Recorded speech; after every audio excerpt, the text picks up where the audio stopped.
Hello everyone, welcome to my channel online GS by Diwakar. इस video में हम लोग पर्यावरण भूगोल और साथ ही साथ पेपर नंबर 1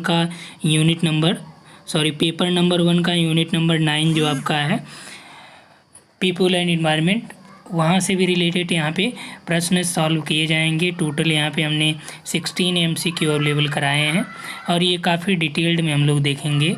ये पूरा जो MCQ है आपका, ये बेस्ड है भारत में पर्यावरण कानून संगठन और प्रमुख आंदोलनों से, यानी environmental laws organisations and major movements in India. तो यहाँ पे जो भी प्रश्न हैं ये इसी पे बेस्ड हैं और इसको हम लोग डिटेल्ड में यहाँ पे सॉल्व करेंगे। यदि आप इस चैनल के नए व्यूवर हैं तो चैनल को सब्सक्राइब करना मत भूलिएगा, क्योंकि आगे हम लोग देखने वाले हैं यहाँ पे दिसंबर 2019 का फर्स्ट पेपर के कई टॉपिक हमने यहाँ पे करा दिए थे। अब यहाँ पे ज्योग्राफी का यानी भूगोल का हम लोग देखने वाले हैं। तो भूगोल का फर्स्ट 25 क्वेश्चन आज हम लोग यहाँ पे सॉल्व करेंगे और ये सॉल्व डिटेल्ड में करेंगे, जिससे उससे रिलेटेड जो भी प्रश्न आगामी परीक्षाओं में आए आप उसे कर जाएं। ठीक, तो चलिए यहाँ से स्टार्ट करते हैं। पहला प्रश्न है आपके लिए कि पर्यावरणीय संरक्षण से संबंधित मामलों का शीघ्र निपटान करवाने के लिए स्थापित राष्ट्रीय हरित न्यायाधिकरण या अधिकरण, जिसे कहते हैं NGT, नेशनल ग्रीन ट्रिब्यूनल, किसके अंतर्गत स्थापित किया गया। अब देखिए NGT यदि आप जानते होंगे, उसके बारे में जानते होंगे, तो यहाँ से प्रश्न आप कर पाएंगे। ऑप्शन नंबर 1 है 12वीं पंचवर्षीय योजना में, 11वीं में, 10वीं में या फिर 9वीं में। पूछ रहा है कि किस पंचवर्षीय योजना में NGT की स्थापना की गई। अब देखिए NGT क्या करता है, पर्यावरणीय संरक्षण से संबंधित मामलों का निपटारा कराता है। NGT की स्थापना कब हुई? 2010 में। ठीक, 18 अक्टूबर 2010 को नेशनल ग्रीन ट्रिब्यूनल यानी राष्ट्रीय हरित प्राधिकरण या अधिकरण की स्थापना की गई थी। अब देखिए 2010 किस पंचवर्षीय योजना में आएगा? तो जो 12वीं पंचवर्षीय योजना कब से कब तक थी? तो ये 12वीं पंचवर्षीय योजना 2012 से लेकर 2017 थी। तो 12 में से 5 आपका कितना हो गया? 2007 से लेके 2012 तक कौन सी हो जाएगी? 11वीं पंचवर्षीय योजना हो जाएगी। ठीक, तो ये किस पंचवर्षीय योजना के अंतर्गत आ जाएगा? 2007 से लेकर 2012 तक कौन सी थी? 11वीं पंचवर्षीय योजना है। तो 2007 से लेके 2012 तक 11वीं थी और यह स्थापना कब हुआ NGT का? 2010 में। तो 2010 किन के बीच आया जाएगा? इन्हीं के बीच ना। तो आपका ये कौन सी पंचवर्षीय योजना हुई? 11वीं पंचवर्षीय योजना हुई। क्लियर? अब देखिए थोड़ा सा डिटेल इसमें और जान लेते हैं। जो पर्यावरण से संबंधित कोई किसी भी कानूनी अधिकार के प्रवर्तन और उससे संबंधित व्यक्ति या संपत्ति के नुकसान के लिए उनकी सहायता और क्षतिपूर्ति देने के मामले, या फिर जो भी पर्यावरण संरक्षण या वनों से रिलेटेड हो या आपका नेचुरल रिसोर्स के संरक्षण से संबंधित जो भी मामले हैं, उनके शीघ्र निपटारा करने के लिए NGT की स्थापना की गई थी। ठीक, दूसरा है यहाँ पे कि चिपको आंदोलन के बारे में कौन सा सही है। पहला कोड देखिए कि वृक्षों की कटाई रोकने के लिए एक पर्यावरणीय आंदोलन था चिपको आंदोलन। राइट है ये। चिपको आंदोलन ने पारिस्थितिक और आर्थिक शोषण का प्रश्न उठाया। तो बात सही है, यहाँ पे पारितंत्र का शोषण हो ही रहा था। चिपको आंदोलन ने अपनी विस्तृत कार्यसूची के रूप में मद्य व्यसनता के विरुद्ध आंदोलन था। ये भी आपका यहाँ पे राइट है। अगला है चिपको आंदोलन ने यह मांग रखी थी कि स्थानीय समुदायों का उनके प्राकृतिक संसाधनों पर नियंत्रण होना चाहिए। ठीक, तो ये भी यहाँ पे आपका राइट है। तो यहाँ पे देखिए आपका जो चिपको आंदोलन थे उसके मांग क्या क्या थे, ये सभी यहाँ पे आपका 4th ऑप्शन राइट है। तो चिपको आंदोलन जो चालू किया गया था, थोड़ा और डिटेल जाएं तो ये चिपको आंदोलन की शुरुआत राजस्थान के खेजरली गांव से किया गया था। 1731 में अजीत सिंह के आदेश पर काटे जा रहे जो खिजरी के वृक्ष थे उसको बचाने के लिए पेड़ों को गले लगाकर यहाँ पे चिपक गए थे लोग। ठीक, शुरुआत की बात हम कर रहे हैं 1731 में, लेकिन जो इसको प्रसिद्धि मिली वो आपका इस आंदोलन की प्रेरणा से ही 26 मार्च 1974 को उत्तराखंड के रैणी गांव में, जो आपका कहाँ पे पड़ता है, चमोली के जंगल में, लगभग 2500 पेड़ों की कटाई के विरोध में गौरा देवी और अन्य महिलाओं ने पेड़ को गले से लगाकर यहाँ पे चिपक गईं और यह तर्क दिया कि विकास के नाम पर पर्यावरण की हानि होगी, साथ ही साथ गरीबी और उसके कारण मद्यपान जैसे व्यसन उत्पन्न होंगे। अंत में गौरा देवी की बात मान ली गई और जंगल को काटा नहीं गया। इस आंदोलन में यह तर्क दिया गया कि जो सामुदायिक जीवन यापन के प्रमुख सोर्स हैं वो हैं नेचुरल रिसोर्स यानी प्राकृतिक संसाधन, इसलिए इन पर स्थानीय समुदाय का नियंत्रण होना चाहिए। और इस आंदोलन के जो प्रमुख नेता थे वो थे सुंदरलाल बहुगुणा, चंडी प्रसाद भट्ट और गौरा देवी। ठीक, तो क्लियर हुआ यहाँ तक। अगला देखिए, भारत की राष्ट्रीय वन्यजीव कार्य योजना NWAP यानी राष्ट्रीय वन्यजीव कार्य योजना वर्ष 2017 से 2031 के बारे में कौन सा कथन सही है? ऑप्शन 1 है, यह तीसरी राष्ट्रीय वन्यजीव कार्य योजना है। ऑप्शन नंबर 2 है कि NWAP यह विशिष्ट है क्योंकि भारत ने पहली बार वन्य जीवों पर जलवायु परिवर्तन से पड़ने वाले प्रभावों से संबंधित चिंताओं को स्वीकार किया। ठीक, तो यहाँ पे बात किया जा रहा है कि भारत की राष्ट्रीय वन्यजीव कार्य योजना के बारे में। ठीक, तो इसमें पूछ रहा है कि कौन सा सही है। पहला कि यह तीसरी राष्ट्रीय वन्यजीव कार्य योजना है, तो ये बात सही है, तीसरी ही है। NWAP विशिष्ट है क्योंकि भारत ने पहली बार वन्य जीवों पर जलवायु परिवर्तन के पड़ने वाले प्रभावों का से संबंधित जो चिंताएं थीं उसको स्वीकार किया।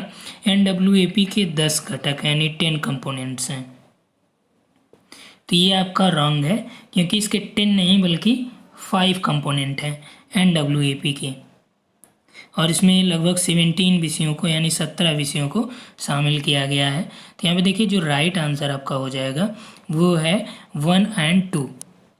तो नेशनल लेवल पे जो वन्यजीव संरक्षण का कार्यक्रम चालू किया गया ये आपका 1982 में भारतीय वन्यजीव बोर्ड ने चालू किया, और पहली जो वन्यजीव कार्यवाही योजना थी NWAP उसका ड्राफ्ट भी वन्यजीव बोर्ड ने ही तैयार किया। कब तैयार किया? 1983 में पहली कार्य योजना इन्होंने बनाई थी। और इसी संबंध में दूसरी जो कार्य योजना था वो था 2002 से लेके 2016 का। ठीक, इसे NWAP 2 नाम दिया गया, और पहली का क्या नाम था? 1983 से 2001 तक पहली चली थी, और तीसरी जो बनाई गई ये आपका 2017 से 2031 तक है, राष्ट्रीय वन्यजीव कार्य योजना। ठीक, और इसमें जो कंपोनेंट्स हैं वो आपके 5 घटक हैं, 17 विषय इसमें शामिल किए गए हैं, और ये आपका JC काला समिति की सिफारिश पे तीसरी जो कार्य योजना है NWAP 3 ये चालू किया गया है। ठीक, अगला है कि नीचे दिए गए कथनों में से कौन सा सामाजिक वानिकी को परिभाषित करता है। अब देखिए सामाजिक वानिकी ये आपका UPPCS के इंटरव्यू में भी पूछा गया था। सामाजिक वानिकी क्या होता है या उसको प्रोत्साहन देने के लिए क्या किया जाए। तो सामाजिक वानिकी का अर्थ, ऑप्शन देखिए, किसानों द्वारा अपनी खाली पड़ी भूमि में वृक्षारोपण करना, या मरुस्थलीय क्षेत्रों में वृक्षारोपण कर वनों का विकास करना, या पर्यावरणीय सामाजिक व ग्रामीण विकास में मदद के उद्देश्य से वनों का प्रबंध करना और सुरक्षा तथा ऊसर भूमि पर वन रोपण करना, ग्रामीण एवं पर्वतीय क्षेत्रों में मृदा अपरदन को कम करने के लिए वनों का विकास करना। तो जो सामाजिक वानिकी है इसका तात्पर्य होता है कि पर्यावरणीय सामाजिक व ग्रामीण विकास में मदद के उद्देश्य से वनों का प्रबंध करना, सुरक्षा तथा ऊसर भूमि पर भी वनारोपण करना, यही आपका सोशल फॉरेस्ट्री या सामाजिक वानिकी होता है। ठीक, तो इसको प्रोत्साहन, इसको बढ़ावा देने के लिए आपको क्या करना चाहिए कि जैसे जहाँ पे भी पेड़ पौधे लगाया गया तो जो वहाँ के ग्रामीण वगैरह हैं उनको आप बढ़ावा किस तरह से दे सकते हैं कि जैसे मान लीजिए वो ये वृक्ष लगाएं तो आप उनको आर्थिक प्रोत्साहन दीजिए, कुछ पैसे दीजिए, बताइए कि इतने जो भी इतना प्लांटेशन करेगा उसको इतने पैसे दिए जाएंगे या इतनी आर्थिक सहायता, इतने रुपए दिए जाएंगे और वृक्ष जो है, जो भी प्लांट है वो फ्री में अवेलेबल कराया जाएगा। तो इससे क्या है कि सामाजिक वानिकी को ज़्यादा बढ़ावा मिलेगा, क्योंकि जब कोई व्यक्ति किसी भी चीज़ में संलग्न होता है या उसमें शामिल होगा तो उसको जब आर्थिक प्रोत्साहन दिया जाएगा तो वो ज़्यादा इफेक्टिव होगा। अगला है कि निम्न में से कौन सा युग्म सुमेलित है। अब देखिए यहाँ पे कौन सा एक दूसरे से सही यहाँ पे मिला किया गया है। तो वन्य जीव संरक्षण अधिनियम 1972 दे रहा है। तो वन्य जीव संरक्षण अधिनियम कब लागू किया गया था, तो ये आपका 1972 में लागू किया गया था। देखिए पर्यावरण भूगोल का यहाँ पे हमने टोटल कराया भी है टॉपिक वाइज और यहाँ पे लेक्चर वाइज कराए गए, लगभग 15 से 16 लेक्चर में टोटल इन्वायरमेंट को कंप्लीट कराया गया है। तो उसे आप यहाँ पे देख पाएंगे, प्लेलिस्ट बनी है। ठीक, तो ये क्या करता है कि वन्य जीवों के संरक्षण और उनके लिए कानूनी रूपरेखा तैयार करता है। प्रोजेक्ट टाइगर कब चालू किया गया, 1973, राइट है। एलिफेंट टाइगर कब चालू किया गया, 1992, ये भी आपका राइट है। इनका उद्देश्य ये था कि जो भी उनकी प्रजाति है, उनकी आवास है, उसको संरक्षित करना, इन दोनों का। तो यहाँ पे देखिए कि सभी यहाँ पे आपके सही मिले गए हैं, तो इसलिए right answer is D. Next आइए, भारत में पाए जाने वाले स्तनधारी ड्यूगोंग के संदर्भ में कौन सा कथन सही है। तो ड्यूगोंग क्या होता है इसके बारे में आपसे यहाँ पे पूछा जा रहा है। ठीक, तो ड्यूगोंग प्रश्न ऑप्शन यहाँ पे बना है जो आपका कूट नंबर 1, देखिए कि यह एक शाकाहारी समुद्री जानवर है। तो ड्यूगोंग क्या है, शाकाहारी समुद्री जानवर है, ये राइट है। यह भारत के पूरे समुद्र तट के साथ साथ पाया जाता है। तो ये भारत के सभी जो समुद्री तट हैं उस पर इसकी पर्याप्त उपलब्धता नहीं है। इसे वन्य जीव अधिनियम 1972 की जो अनुसूची 1 है उसके अधीन विधिक संरक्षण भी दिया गया है। तो ये आपका राइट है, क्योंकि ड्यूगोंग को यह विधिक संरक्षण प्राप्त है। ठीक, तो ड्यूगोंग क्या है कि मध्यम आकार का स्तनधारी जीव होता है। इसे सी काऊ भी कहा जाता है, समुद्री गाय। यह एक शाकाहारी जीव है जो सी ग्रास मिडोज पर ही डिपेंड करता है, यानी जो भी समुद्री घास है उसी पे डिपेंड करता है। यह उष्णकटिबंधीय छिछले जलीय भागों में और उपोष्णकटिबंधीय जो तटीय भाग हैं द्वीप भागों के, जैसे भारत के जो भारत प्रशांत क्षेत्र में पूर्वी अफ्रीका से सोलोमन या वनुआटू द्वीप तक ही पाया जाता है। साथ ही साथ ड्यूगोंग जो है भारत की मन्नार की खाड़ी में, पाक की खाड़ी में, कच्छ की खाड़ी में, अंडमान निकोबार द्वीप समूह में यहाँ पे ये पाया जाता है, लेकिन ये पूरे समुद्र तट के साथ नहीं पाया जाता है। ठीक, स्पेसिफिक एरिया जो था हमने आपको बता दिया। अगला है, भारत के संदर्भ में केंद्रीय अधिनियमों पर विचार कीजिए। कौन कौन से यहाँ पे आपके राइट हैं। जो जैव विविधता नीचे दिया गया है कि कौन जो जैव विविधता संरक्षण की दृष्टि से महत्वपूर्ण है। तो आयात निर्यात नियंत्रण अधिनियम 1947। देखिए आयात निर्यात अधिनियम 1947 भी जैव विविधता के ऊपर असर डालता है। साथ ही साथ खनन अधिनियम 1957 भी, क्योंकि जहाँ पे भी खनन हो रहा है वहाँ पे उसका एक एक्ट बनाया गया जिससे वहाँ के लिए जो भी इन्वायरमेंट का हरासमेंट होता है उसे सुरक्षा प्रदान किया जाए। अगला है सीमा शुल्क अधिनियम। तो 1962 का जो सीमा शुल्क अधिनियम है ये भी जैव विविधता के संरक्षण को देता है, क्योंकि विभिन्न प्रकार के टैक्स लगाए जाते हैं और जांच भी इससे रिलेटेड वहाँ पे होती है बॉर्डर पे, ताकि कोई अन्य जीवों का यहाँ पे काला बाजारी या जैसे मान लीजिए जो भी पर्यावरण संरक्षण में जैसे शेर वगैरह को मार के उनका खाल निकाला जाता है, तो इस तरह से वो ना कर पाए। अगला है भारतीय वन अधिनियम 1927। तो जो वन एक्ट 1927 था, ये भी आपका इस पर रोक लगाता है। ठीक, अगला है केवल 1 3 सही है, 2 3 4 सही है, या 1 2 3 4 सही। यहाँ पे देखिए सभी आपके राइट हैं।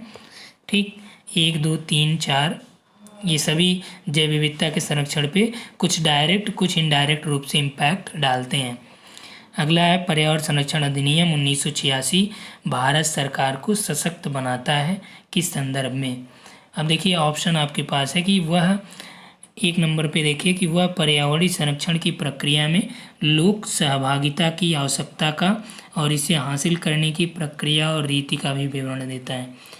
यानी जो लोक सहभागिता है उसकी क्या आवश्यकता है, उसको कैसे प्राप्त किया जा सकता है, इसका भी विवरण प्रदान करता है एनवायरमेंटल प्रोटेक्शन एक्ट 1986।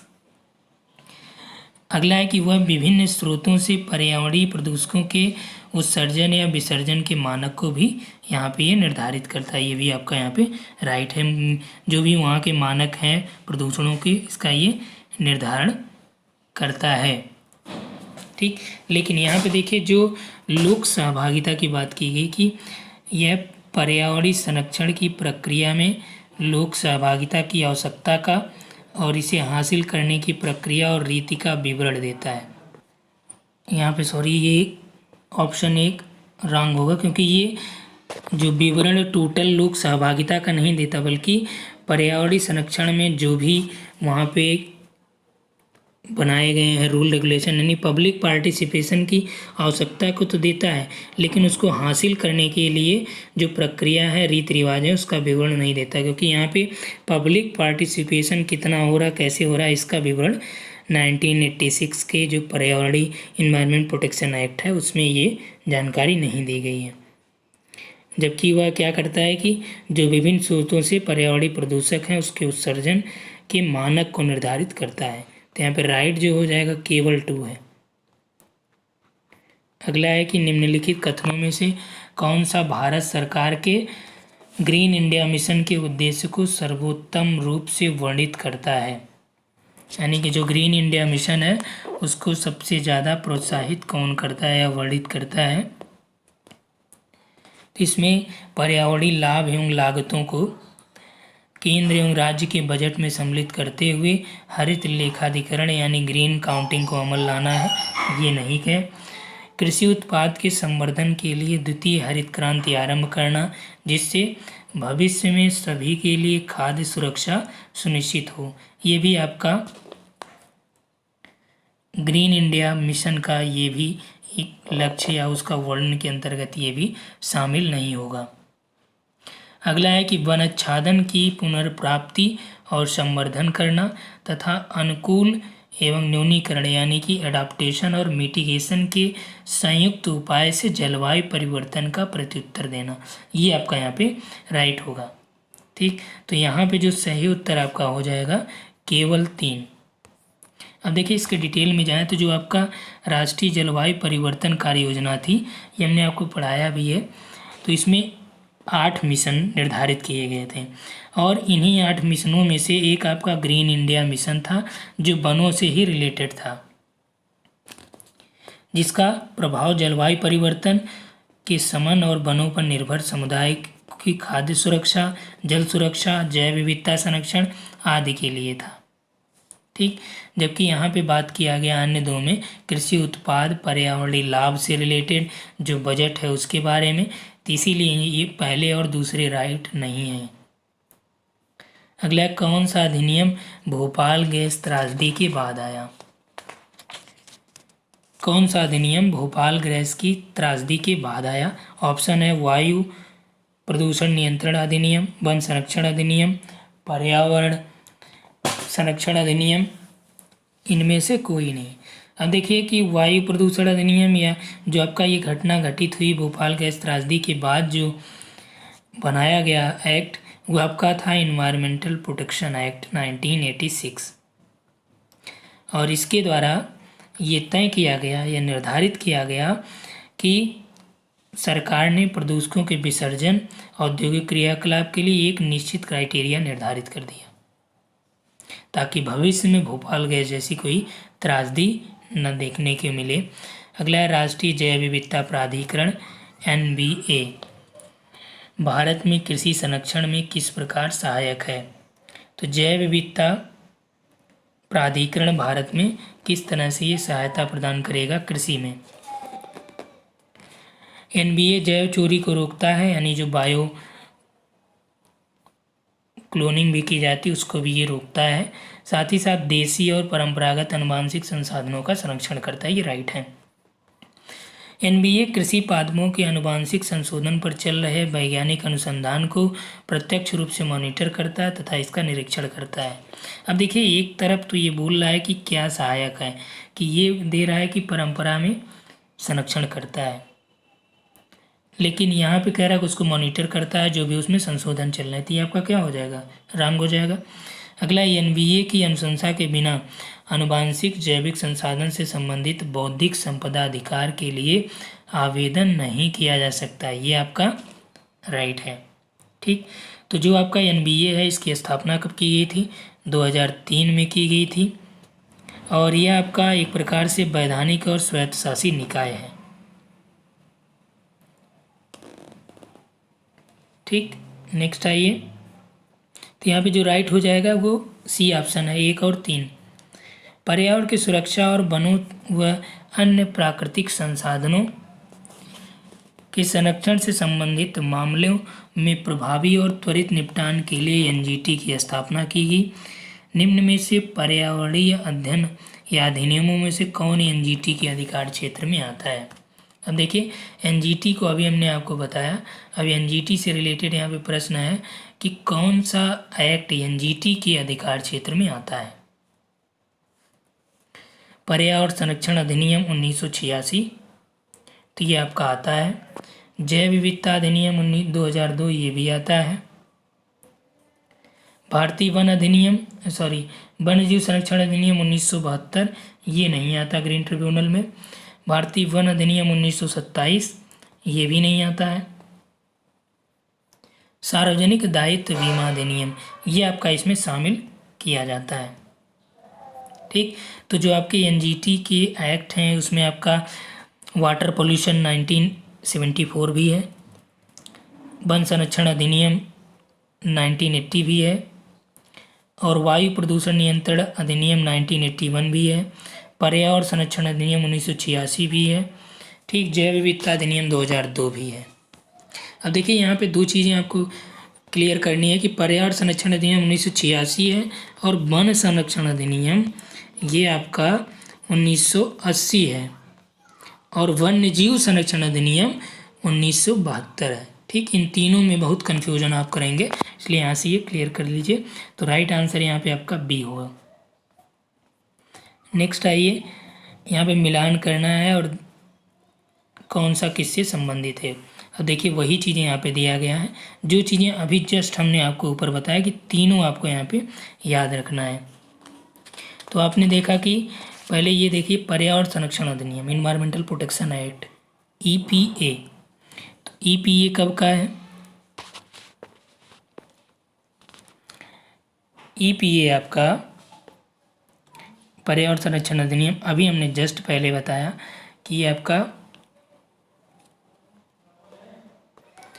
अब यहाँ पे देखिए आपका पर्यावरण संरक्षण अधिनियम आपने देखा था 1986, वन संरक्षण अधिनियम 1980, वन्यजीव संरक्षण अधिनियम 1972, जल प्रदूषण रोकथाम और नियंत्रण अधिनियम 1974। ठीक, क्लियर हुआ। तो यहाँ पे ऑप्शन में देखिए जो मिल रहे हैं, ये आपका सी का कौन सा होना चाहिए, 4 होना चाहिए, तो इसमें 4 कहीं नहीं दिया है। ठीक, तो यहाँ पे यही थोड़ा सा ये मिस्टेक हो गया था ऑप्शन का, तो यहाँ पे सी का 4 है।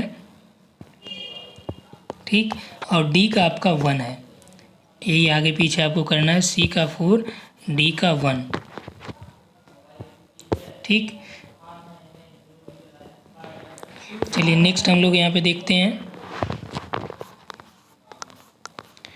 निम्न में से किसके निर्णय को लागू करने के लिए पर्यावरण संरक्षण अधिनियम 1986 को अधिनियमित किया गया?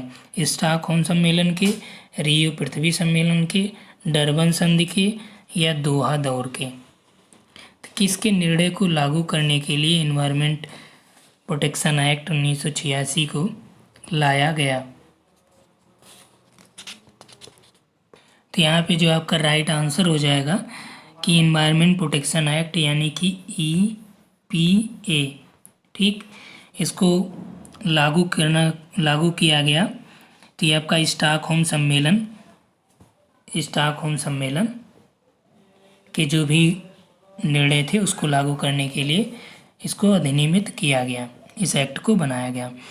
अब जो आपका स्टॉकहोम सम्मेलन था ये आयोजित हुआ था 1972 में, 1972 में, ठीक, संयुक्त राष्ट्र सम्मेलन का ये पर्यावरण संरक्षण संबंधी, और ये पहला प्रयास था जो विश्व स्तर पे किया गया था, ठीक। अगला है कि भारतीय सौर ऊर्जा निगम लिमिटेड के संदर्भ में कौन सा सही है? सौर ऊर्जा निगम लिमिटेड के बारे में कौन सा राइट है, ऐसा पूछा जा रहा है। एक नंबर है कि यह एक सार्वजनिक क्षेत्र का उपक्रम है, तो ये आपका राइट है, सार्वजनिक क्षेत्र का है। इसकी स्थापना जवाहरलाल नेहरू राष्ट्रीय सौर मिशन के कार्यान्वयन हेतु की गई, तो ये भी आपका राइट है। तो यहाँ पे जो सही उत्तर हो जाएगा सी। कैसे कि जो आपका भारतीय सौर ऊर्जा निगम लिमिटेड है ये नवीन और नवीकरणीय ऊर्जा मंत्रालय के प्रशासनिक नियंत्रण के अंतर्गत एक केंद्रीय सार्वजनिक क्षेत्र का उपक्रम है और इसकी स्थापना की गई थी 2011 में जवाहरलाल नेहरू राष्ट्रीय सौर मिशन को कार्यान्वित और उसके निर्धारित लक्ष्यों की प्राप्ति के लिए यह चालू किया गया था। अब देखिए लास्ट है ये प्रश्न कि पर्यावरण संरक्षण अधिनियम 1986 के संबंध में कौन सा सही है, ठीक। तो पर्यावरण संरक्षण अधिनियम 1986 में पूछ रहा है कि इसके अंतर्गत किसी अपराध की स्थिति में विभागाध्यक्ष को मुक्त रखा गया है, ऐसी कोई बात नहीं है। इसमें कारावास का प्रावधान है और जिसे 7 वर्ष तक बढ़ाया जा सकता है, ये आपका राइट है। तो सही उत्तर यहाँ पे केवल 2 है। थोड़ा सा डिटेल देख लेते हैं कि जो इन्वायरमेंट प्रोटेक्शन एक्ट 1986 था यह भारत के संविधान के अनुच्छेद 48A यानी राज्य के नीति निर्देशक तत्व और अनुच्छेद 51A का G यानी मौलिक कर्तव्य, जो 51A का मौलिक कर्तव्य हो गया, इसका G वाला, ठीक। तो इन दोनों से ही इसकी उत्पत्ति मानी जाती है और इसमें ये था कि जो भी खतरनाक पदार्थों के निपटान के लिए विशेष प्रक्रिया है उसको निर्धारित किया जाए। कोई भी अपराध होता है तो उसमें विभागाध्यक्ष को भी उस पर अपराध का दोषी माना जाएगा जब तक कि विभागाध्यक्ष यह साबित नहीं कर देते कि वो अपराध से मुक्त हैं, यानी उसमें अपराध के बिना में उनकी जानकारी के बिना ये अपराध कारित किया गया है, ठीक। इसलिए इसमें विभागाध्यक्ष को भी शामिल किया गया है, राइट। और इसमें जो कारावास है उसको 7 वर्ष तक बढ़ाया जा सकता है, ठीक। 1 वर्ष तक ये और 5,000 का जुर्माना भी होता है, ठीक। तो इस वीडियो में इतना ही। उम्मीद है आप लोगों को पसंद आया होगा। तो इस वीडियो को लाइक करिए, शेयर करिए और सब्सक्राइब करना मत भूलिएगा। Thanks for watching.